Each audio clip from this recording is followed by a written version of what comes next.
They're spending all this walk thinking about, last time I was there was a big rock. It's a big stone. I'm coming to do a good work. I want to anoint the body of Jesus. And the whole time they're journeying, wouldn't you say they're just worrying about things that God has already worked out? They were walking towards something that they thought was awfully secure. And their whole plan was about how are we going to manipulate this situation to get somebody to move the stone. But the reality is God's already on the move. You're not working so God works. You're walking into what God is working. You believe that? You're walking into what God is working in your life.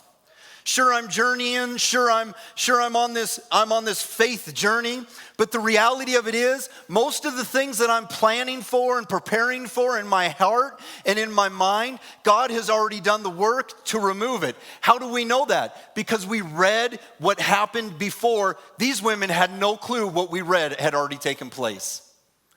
What they thought is these secure things were up against them. This secure tomb, the secure stone, the soldiers were waiting. They had to have some fine speeches. They had to have some good words that were ready because what they were walking into an impossible situation. And in their heart, they are worrying about the very thing that God has already removed. You can step into your future that way. I don't believe it's going to be like problem and trouble free because Jesus said in the world you're going to have tribulation, but in me you'll have peace and be of good cheer for I have overcome the world. I just know the tribulation doesn't get the final word. I know the problem will not prevail. I know the struggle will one day cease. I know the suffering will not last forever. I know that light and love reigns. I know that when I'm walking into what is before me, it's not about me manipulating, but it's about me trusting and believing that it's my job to walk and God's job to work. It's my job to walk by faith and it's God's job to work by his power. It's my job to walk in the life he's called me to, but it's God's job to work in the life he's given me. It's my job to walk into what he's working, and I don't know what it's going to look like, but I know that he makes the impossible things possible. I know he removes the fear. I know he plants faith. I know there's a resurrection of hope. I know there's a resurrection of love. I know there's a resurrection of desire. I know there's a resurrection of vision. I know there's inspiration that's coming. I know that there's a greater declaration that's going to happen. And listen, in my life, it's not up to me to read the crystal ball of the future, but just to walk in my life in a way where I'm trusting that even though I think this is the way that things are going, I know that God is already working and I'm going to walk into something that God has done that I could never do for myself or for God. That's faith, man. That's faith. Hey, where are we at? John 20, verse 1.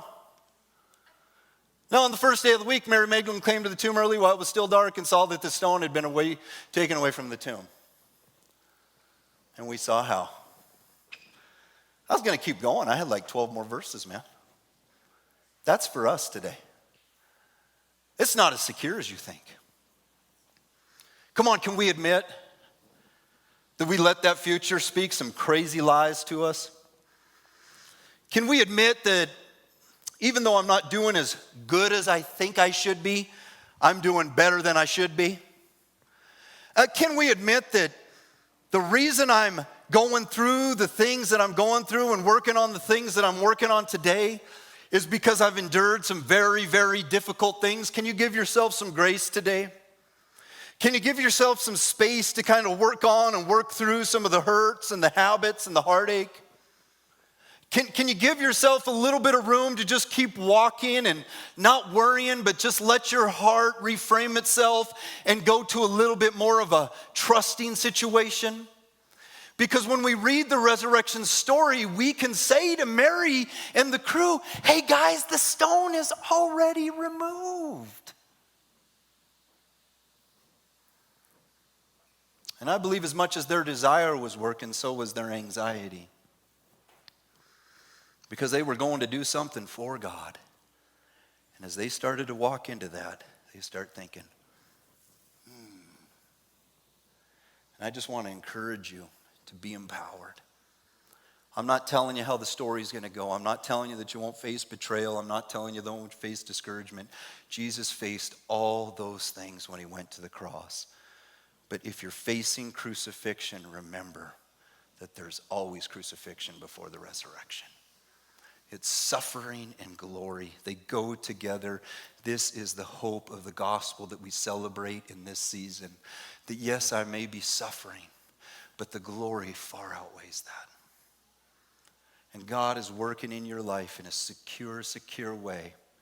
And the things that you're going up against and the things that you let in there and begin to season you about a hopeless future and about a discouragement you're placing upon yourself and a disappointment and all those things, God is already working in a way where you're going to see that the stone has already been rolled away. And one by one, you know what the Lord does? He brings us to that tomb. And we get a peek in and say, he's not there. He's risen. Your greatest enemy, you have victory over. It's not cancer. It's not depression. It's not diabetes. It's not discouragement. It's none of those things. It's death.